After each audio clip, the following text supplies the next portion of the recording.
Bem, colegas, então, bom dia para todos.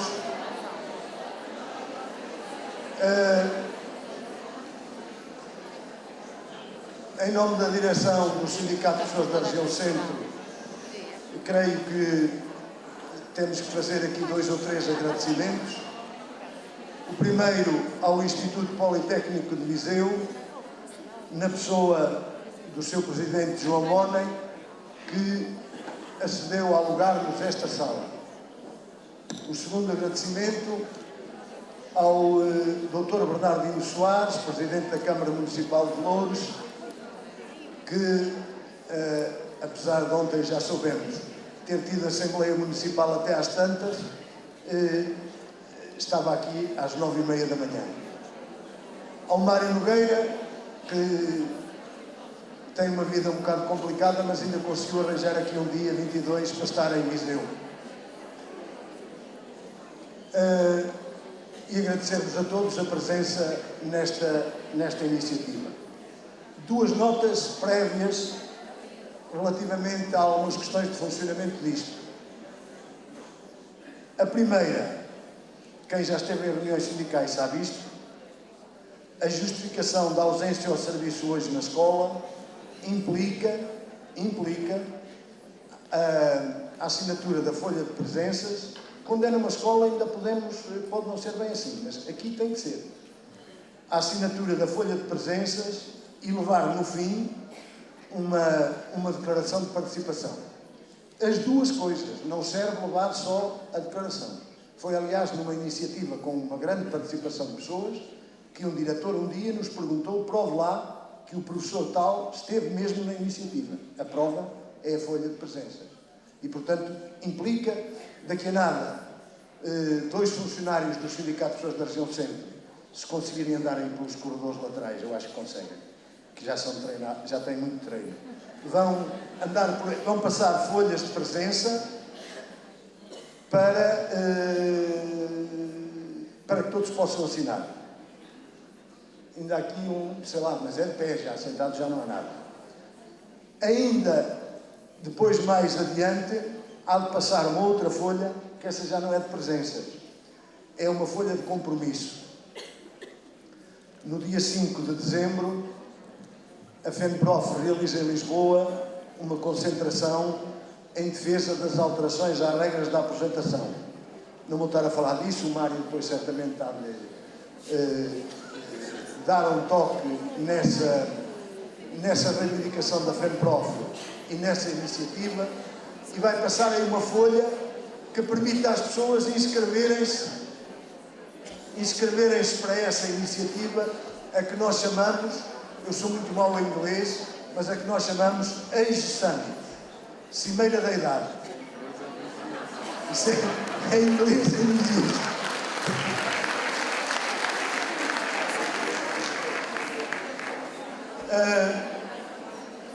O meu francês é parecido com o do falecido Dr. Mário Soares, mas o inglês ainda é pior.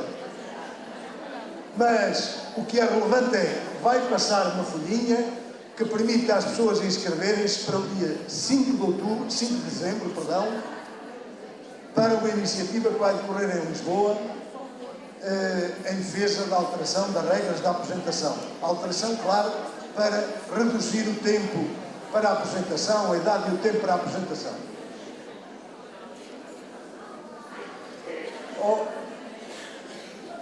Colegas, vamos então agora à questão que nos trouxe à realização desta iniciativa.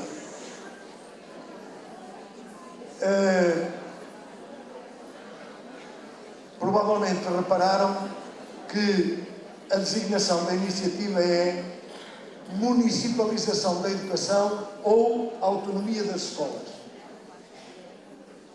E a designação não foi porque calhou. A expressão ou autonomia das escolas é deliberada, porque do nosso ponto de vista são 2 coisas que são incompatíveis.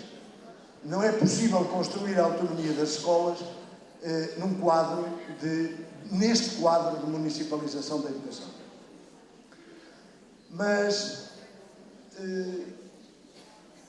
importa, do nosso ponto de vista, localizar o processo atual, contextualizar historicamente este processo. Nós já tivemos 3 tentativas anteriores, não conseguidas pelo poder, de municipalizar a educação. Não vou demorar muito com isto, mas só recordá-las. A primeira foi aí para a Primeira República, ano 19 ou 20, 1919, 1920, quando o governo da Primeira República quis transferir, e transferiu mesmo, as responsabilidades pela educação para os municípios. Este processo foi fortemente contestado pelos professores e os professores ganharam. Este processo foi revertido ainda durante a Primeira República. Depois houve uma outra tentativa, bastante mais tarde, em 1983, 85 e 85. Nessa altura, envolvendo só o primeiro ciclo e o pré-escolar na altura era residual, não havia muitos jardins de infância.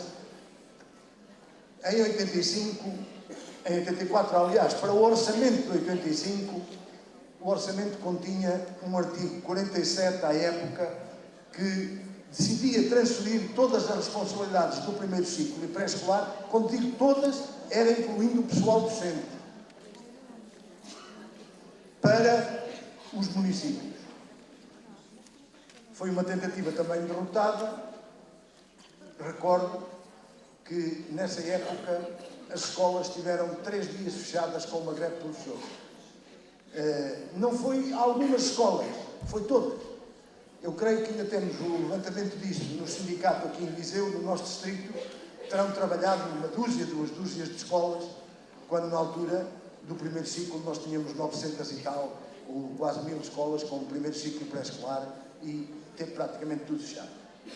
A outra tentativa foi com o governo de Passos Coelho e Portas, no tempo da Troika, em 2014, 2015,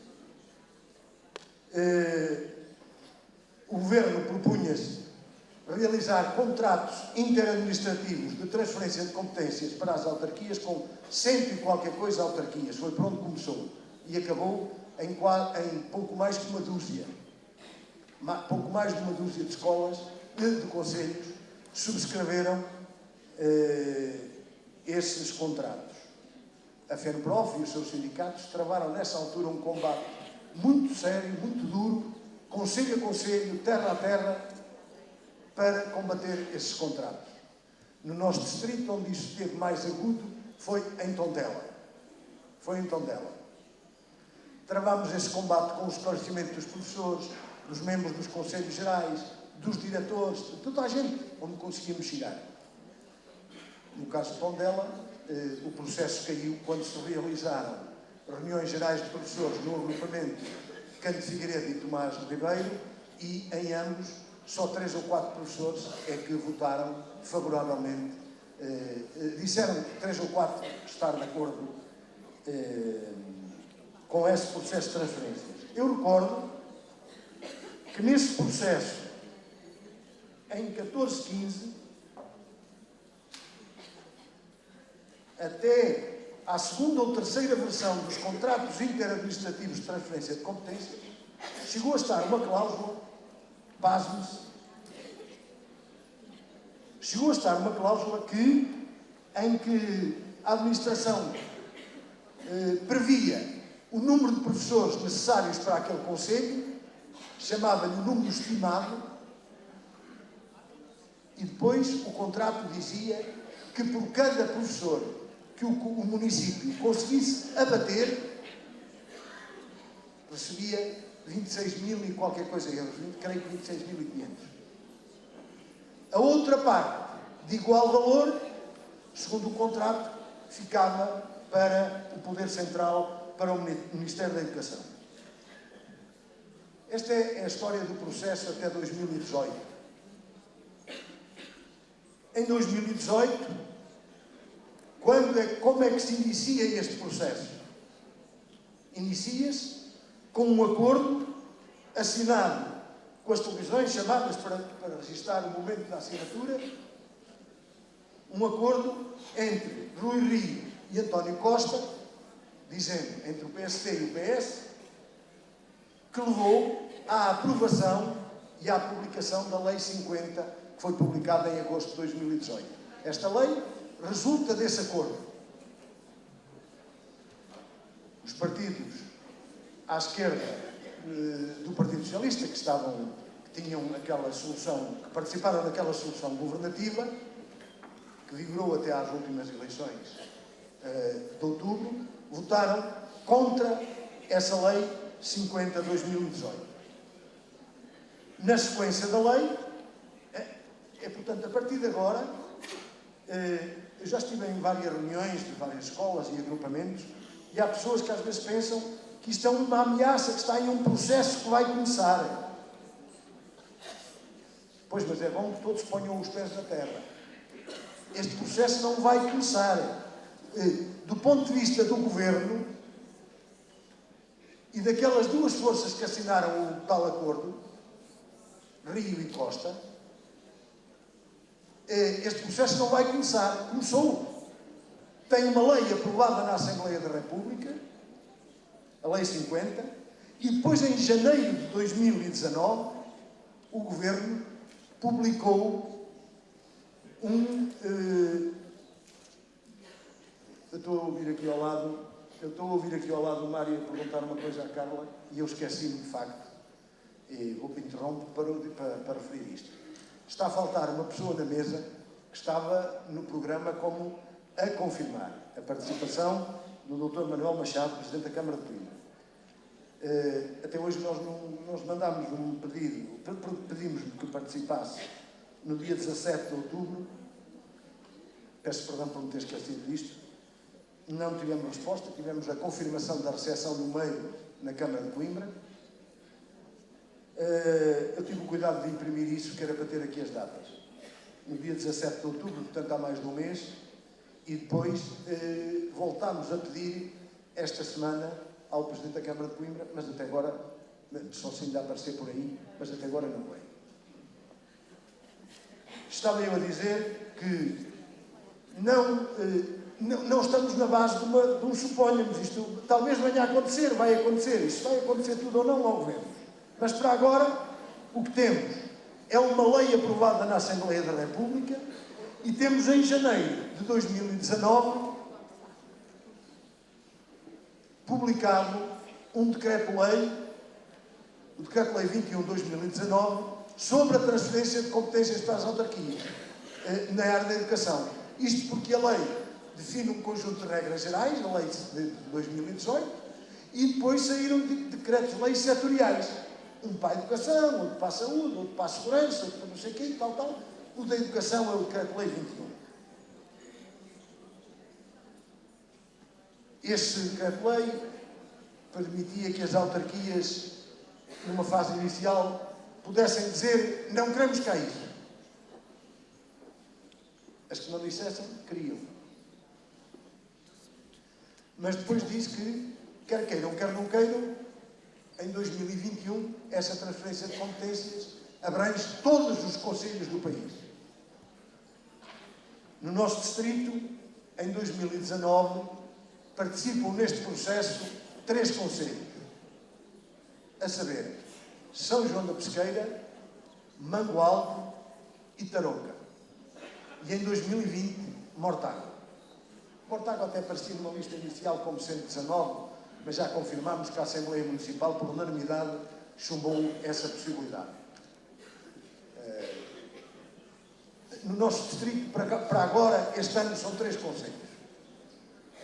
São 70 e qualquer coisa no conjunto do país. Então, perguntas. E com este decreto-lei, o que é que passa para as autarquias? Que responsabilidades novas passam para as autarquias? Bem, para a CID, essa coisa que ninguém sabe muito bem o que é, se perguntássemos, se fizéssemos aqui um questionário, a maior parte das pessoas não se... Eu até há pouco tempo também não saberia o que são as tais de cima. São as comissões intermunicipais. Nós, no caso do Distrito de Viseu, do Distrito não, desta zona sul aqui do Distrito, pertencemos à Cinta de Lafões, que vai ali da Guiar da Beira, que é Conselho, que é Distrito da Guarda, mas pertence à Cinta de Lafões. Vai dali da Guiar da Beira até ali a Santa Combadão e vai ali do Oliveira de Frades ao Carregal do Sal.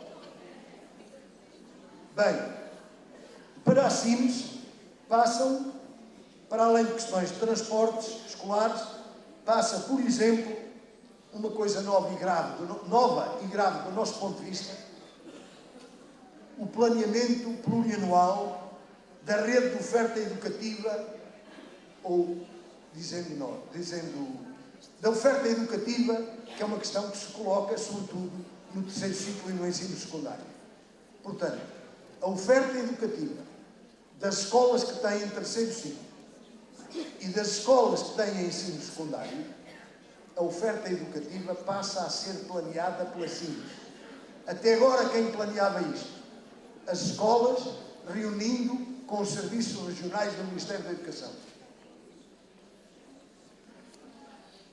Para as câmaras municipais, o que passa? Para além de edifícios, obras, ok? Onde poderemos quase todos estar de acordo, não sei se os municípios estão, se os autarcas estão. Já ouviremos a opinião do Dr. Bernardino Soares, mas passa a aquisição de equipamento, a mesa, a cadeira, a fotocopiadora, o papel, a caneta, a esferográfica, o agrafador. Essas aquisições passam para os municípios. Passa a ação social escolar. Passam os trabalhadores não docentes. Passa a organização e gestão do que chamam a escola a tempo inteiro. Tempos livres, AEX e tudo o que possa caber nesta designação e cabe nesta designação de escola a tempo inteiro. Passa a gestão dos espaços escolares fora das atividades, do tempo curricular. Fora do tempo curricular. E daqui decorre logo uma outra consequência que eu acho que alguns diretores não perceberam, ainda não perceberam, que é, passa a receita resultante da cedência de espaços. Ou seja, faz sentido nesta lógica de municipalização. O que vai afetar as escolas.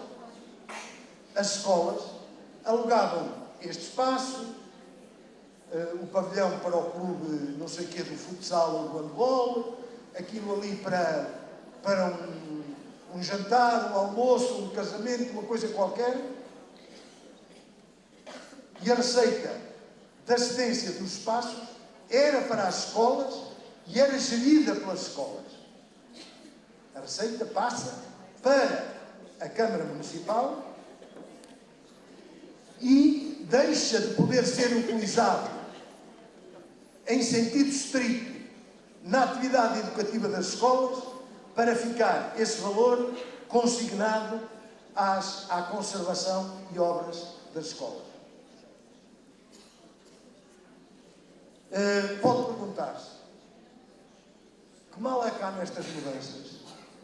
Passar à ação social escolar, as cantinas, a utilização dos espaços fora do tempo curricular, que mal é que há nisso? Sim, essa é uma pergunta legítima. Mas há uma outra que também é legítima. Perdoem-me a expressão, mas é, que raio fazem mal até hoje? Que raio fazem mal até hoje as escolas, no domínio da ação social escolar, das cantinas, da gestão do pessoal não docente, da utilização de espaços, da aquisição de equipamentos? Que diabo fazem mal as escolas neste momento? Está identificado algum problema? O Poder Central identificou algum problema nisto? Não, creio que não. As escolas estão fartinhas de saber, aliás, nem têm trabalho nenhum nisto, na aplicação dos critérios para a ação social escolar. Se o aluno, a criança tem escalão A ou B ou não sei o quê, isso é a coisa mais fácil do mundo. Aquilo é uma plataforma que responde a essa questão. As cantinas. Bem, as cantinas que funcionam mal são aquelas que não são geridas pelas escolas. São aquelas que foram concessionadas a empresas. Que é o caminho que vai acontecer, se não em todas, na maioria dos concelhos, é a contratualização das cantinas com empresas. Haverá certamente municípios que não entram nesse caminho, porque não entram no caminho da privatização de um conjunto largo de serviços públicos. Mas a maioria das câmaras do país, podemos todos ter a certeza, e creio que toda a gente, todos aqui dentro sabem isso. Ó colega, há exemplo. Ali a Câmara de Santa Combadão, há uns anos, quando começou essa coisa das AEC, era tão difícil pôr a funcionar as AEC em 3 estabelecimentos de ensino, 3, porque já tinham concentrado tudo em 3 centros escolares. Era tão difícil pôr a funcionar em 3 centros escolares que a Câmara de Santa Combadão contratou uma empresa que, por acaso, a dada altura, depois de ter recebido uma tranche da Câmara, levantou ferro, desapareceu, ninguém sabe de sócios nem de empresa nenhuma, e os professores que trabalhavam nas AEC ficaram com 6 meses de salário por pagar. Mas a pergunta é, o que é que as escolas fazem mal neste domínio? Na aquisição, por exemplo, na aquisição de bens de equipamento. Há uns 3 ou 4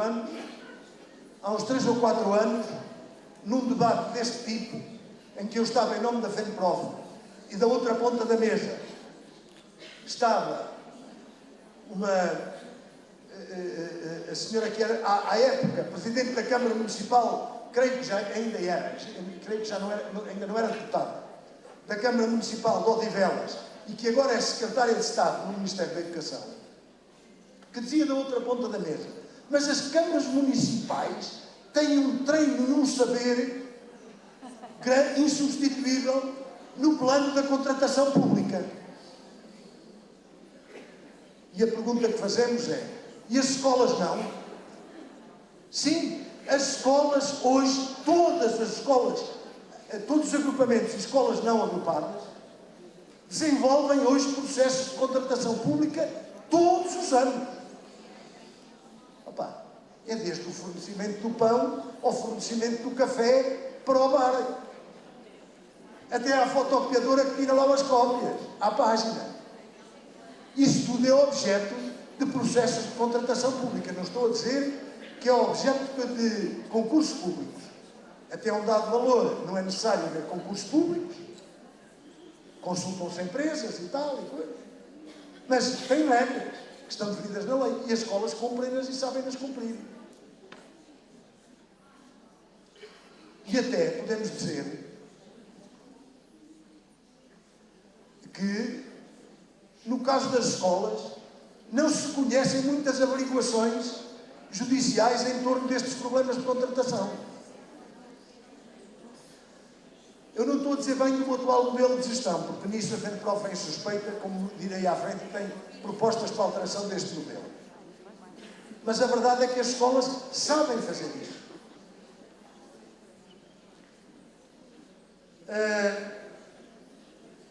E é preciso notar uma outra coisa, que eu acho que deveriam notar os professores, os diretores, e deviam notar os autarcas, que tem a ver com o seguinte: o que é essencial na vida das escolas, no que é essencial na vida das escolas, o Ministério da Educação não abre mão de nenhum dos seus tradicionais poderes. São os homens das ciências de educação que chamam a atenção para o facto de o que é central na organização de uma escola é constituição de turmas, horários e apoios aos alunos que deles necessitam. Nestas matérias, o Ministério da Educação e o seu aparelho político-administrativo não abre mão de nenhum poder. Vamos ao Decreto-Lei 21 e em lado nenhum se diz. As escolas já não podiam decidir sobre isto. Mas em lado nenhum se diz que as câmaras possam vir a decidir sobre esta matéria.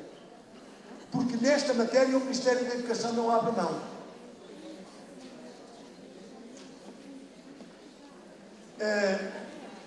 Mas eu creio que para os professores importa mais até, talvez, aquilo que não está ainda neste decreto-lei.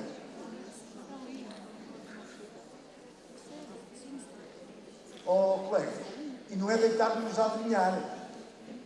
Não é deitar-nos a adivinhar. Não é deitar-nos a adivinhar.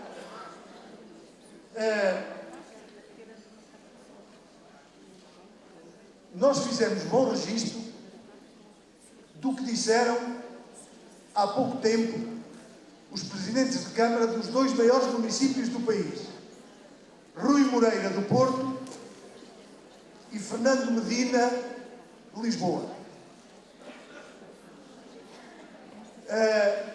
O Diário de Notícias de 25 de outubro de 2017,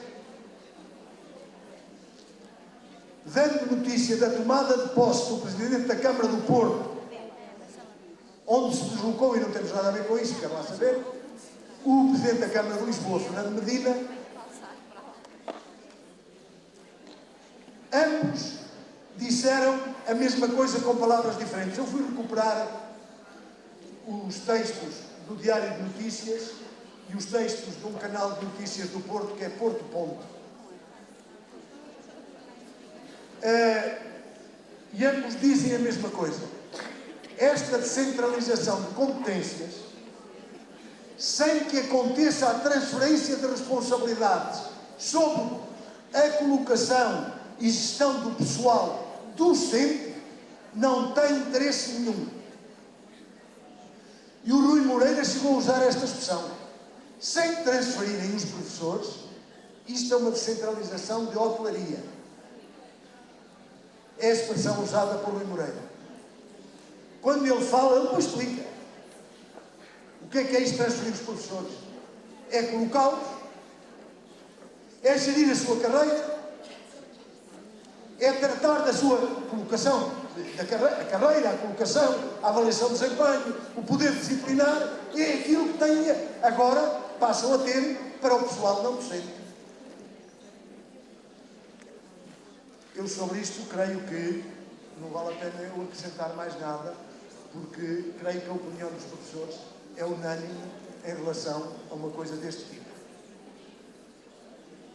Ó colegas, contra este processo que está em curso, contra este processo, pronunciaram-se a FENPROF, os sindicatos dos trabalhadores em funções públicas e sociais, é a designação que tem agora, o STAL, Sindicato dos Trabalhadores da Administração Local, a Associação Nacional dos Dirigentes Escolares, a CNIP, uma das confederações de pais, o Conselho Nacional de Educação, dezenas de autarquias, e não todas da mesma força política. Eu sei que estavam todos a pensar numas 30 que são contra este processo, pois não foram só essas. São mais autarquias de várias forças políticas. E pronunciaram-se contra isto vários partidos políticos. A tudo isto, o Governo fez orelhas moucas. Não passou cartão a estas opiniões todas. O Governo do diálogo, da concertação, não passou cartão a estas opiniões todas. Pode perguntar-se, então e a FENPROF tem uma alternativa a isto? Bem, a primeira coisa que podíamos dizer é, mas não tem que ter, não tinha que ter. Nós podíamos ser favoráveis a que se mantivesse a situação atual. Qual era o mal? Nós não somos favoráveis, nesta como noutras matérias, a que se mude só por mudar. Mas temos uma alternativa. Porque achamos que alguma coisa pode e deve mudar neste domínio quem exerce competências na área da educação, como as exerce, que órgãos tal, temos opinião sobre isso e temos uma alternativa. Que é conhecida, creio que, de todos. A primeira questão nesta alternativa é mudar o modelo de direção e gestão das escolas. O modelo de direção e gestão das escolas tem que ser alterado.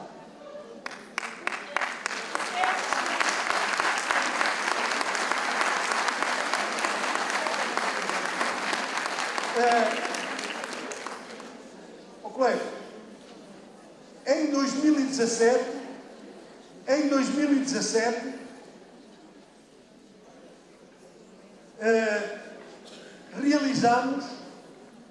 realizámos um inquérito aos professores sobre o modelo de direção e gestão das escolas.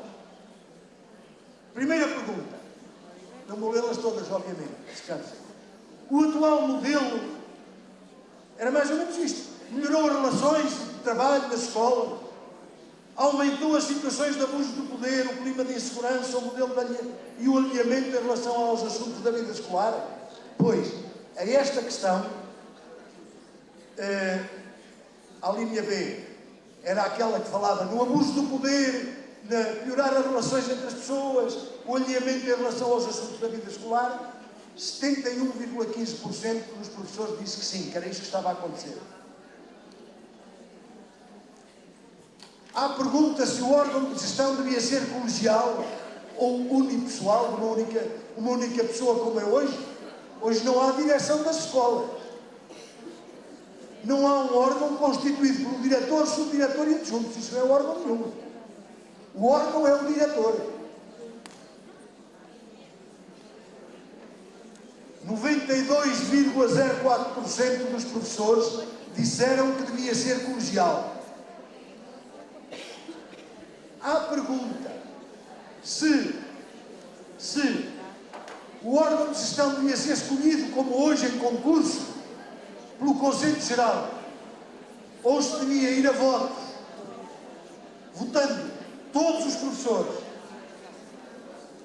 todos os trabalhadores não docentes, representantes dos pais e de alunos no caso do ensino secundário.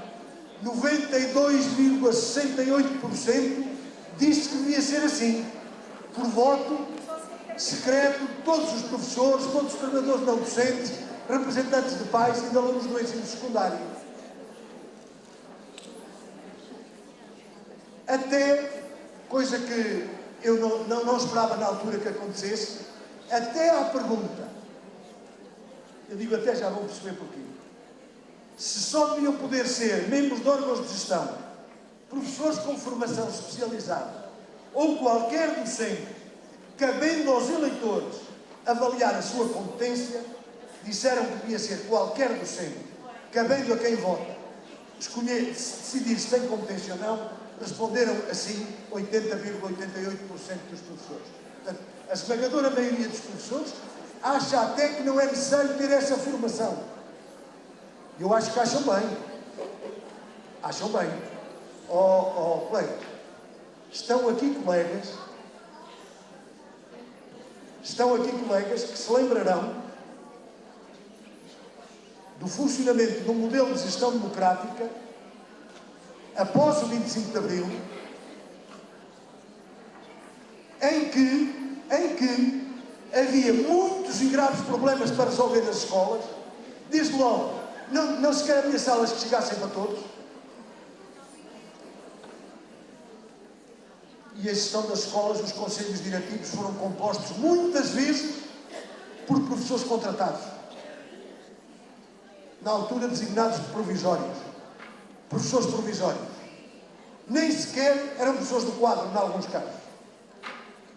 e mantiveram, e bem, a funcionar as escolas portuguesas durante décadas com resultados bons, com resultados conhecidos. Se não fossem bons, alguns dos que hoje querem alterar este modelo não tinham feito curso nenhum, que nem sequer tinham tido acesso ao ensino secundário, por exemplo. Público. Alguns teriam tido aos colégios, obviamente. Portanto, a nossa primeira alternativa é alterar o modelo de gestão, dando poderes ao Conselho Pedagógico, colocando a questão da eleição do órgão de gestão, devendo ele ser um órgão colegial, e alterando a composição do atual Conselho Geral. Composição e poderes do Conselho Geral. A outra componente da alternativa da FENPROF é a autonomia para as escolas. Como já disse, no quadro de um outro modelo de gestão. Mas autonomia para as escolas, que precisa de uma lei de autonomia, que diga o que é que as escolas podem decidir e o que é que não podem decidir. E que acabe com esta situação de, para decidir o que é qualquer coisa, lá está o diretor a ligar ali para a Digeste, para Coimbra, a perguntar se pode ser assim.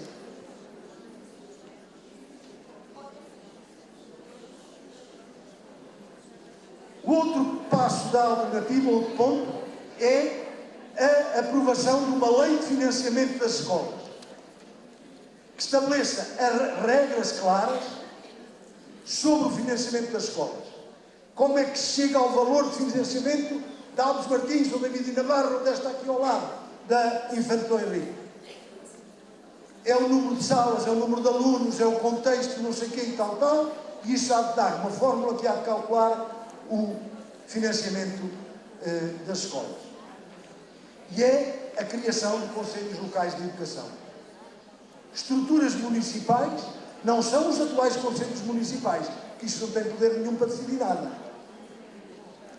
Têm poder de dar opiniões, mas não decidem. E o que defendemos é um conselho local de educação com uma forte participação das autarquias e das escolas, que tomam decisões em áreas como transportes, alimentação, até organização curricular, quer dizer, um conjunto de matérias que podem e devem ser decididas por este órgão. Aproximo-me do fim para recordar apenas o seguinte.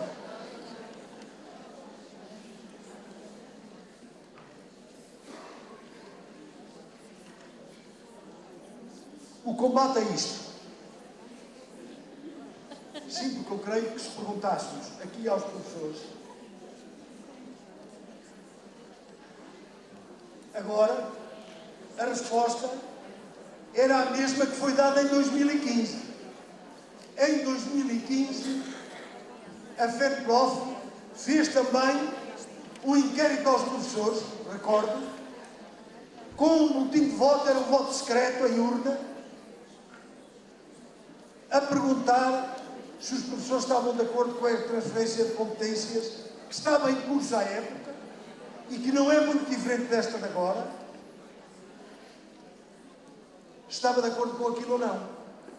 Ó colegas, votaram por voto secreto 53.695 professores em todo o país,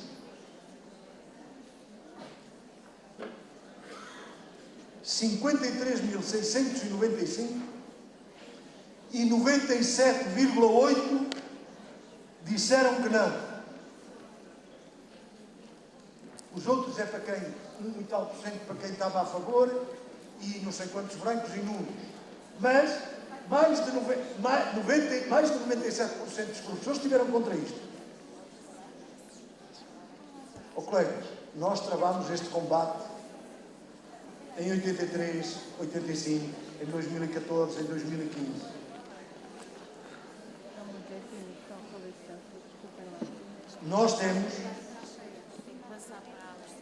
Nós temos uma história neste combate à municipalização da educação. A mais recente, a de 14, 15,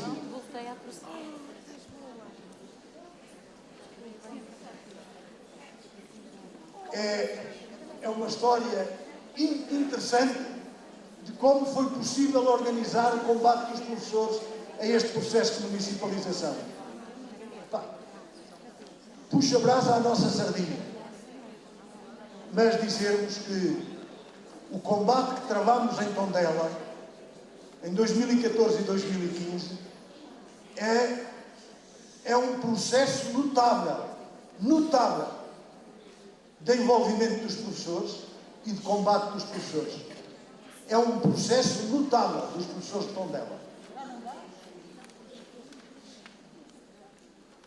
Não deve ser por acaso que, passado um tempo, o Presidente da Câmara de Tondela, já agora, porque é que eles escolheram Tondela nessa época? Escolheram Tondela e não outro município qualquer, porque o secretário de Estado que tomava conta desta área é de Tondela, o Amaro Leitão. O Leitão Amaro, eu troco sempre. E é do Conselho de Tondela. E ele meteu na cabeça que, provavelmente, o meu Conselho há de participar nisto. Pois não participou. E deveu-se a um processo notável de envolvimento dos professores de Tondela. Talvez não seja por acaso que o Presidente da Câmara de Tondela, e eu a dizer há pouco, numa entrevista a seguir ao encerramento daquela coisa, dizendo: pronto, o Conselho de Tondela não entra nisto, o Presidente da Câmara de Tondela, que ainda é o mesmo de hoje, diz numa entrevista a um jornal aqui do nosso distrito, disse que o processo não avançou por culpa da FENPROF. E nós dissemos: pois, nós percebemos, graças à FENPROF não avançou o processo. Para ele é por culpa, para nós é graças à intervenção da FENPROF e dos professores de Tondela. E agora, o que é que está em curso? Isto é combate que a gente travou em 83, 85, em 2014, 2015. E agora, o que é que está em curso? Eu sei que alguns não deram conta, talvez por culpa nossa também, porque podíamos ter organizado, ter ido mais ao terreno, mas era ao final do ano e há ali um conjunto de coisas a andar. No ano passado, no final do ano letivo passado, esteve a recolher assinaturas, um abaixo assinado, um em cada conselho. Não era um abaixo assinado nacional, era um para cada conselho. Aliás, começava por ter em cima professores do conselho tal contra a municipalização. Esse abaixo assinado recolheu assinaturas em muitos conselhos, foi entregue, mas não em todos. O nosso distrito recolheu em muitos conselhos, mas há uma boa meia dúzia, em 24 ou 25, porque nós também, do ponto de vista sindical, a Guiar da Beira é do distrito de Viseu, há uma meia dúzia em que não. Pois, vamos agora, já começámos, por exemplo, em Sernacete, no outro dia, que era um dos que tinha que ficar de fora. Vamos agora recolher assinaturas em todos os conselhos onde não foi possível fazê-lo no final do ano letivo passado. Vamos realizar reuniões com as 3 câmaras, vamos pedi-las, se realizamos ou não, logo vemos, com as 3 câmaras que participam neste processo no distrito de Viseu: Pesqueira, Tarouca e Mangualde. As reuniões vão ser pedidas agora, hoje, segunda-feira, uma coisa desse tipo. Vamos estar no dia 29 e 30, à porta do Congresso da Associação Nacional de Municípios Portugueses, que se realiza em Vila Real, a 29 e 30. Vamos estar lá. Estamos a ver como, mas provavelmente distribuindo um documento aos autarcas, chamando a atenção para este problema, porque nós podemos identificar alguns problemas, grandes problemas, vistos do lado dos professores. Mas creio, e já o veremos a seguir, penso eu, que, visto do lado dos autarcas, este processo tem também problemas complicados. E, portanto, nós vamos estar no Congresso da Associação Nacional de Municípios Portugueses a chamar a atenção para isto. E é muito provável que autarcas que participam no Congresso da Associação Nacional de Municípios possam ser sensíveis a colocar questões sobre este processo no próprio Congresso. Estamos a realizar debates como este em vários pontos do país, já estão marcados alguns, em outros distritos do país. E o mais que se verá. E o mais que se verá e que não tem data, que não está marcado, que não tem ainda agendamento. Mas uma coisa é certa. Os professores e os educadores podem contar em todo o país com o empenhamento e o combate da FENPROF contra este processo. Tal como sobre as questões da carreira, da aposentação, horários, mas este também, esta questão da municipalização da educação. Vamos travar este combate bem. Agora,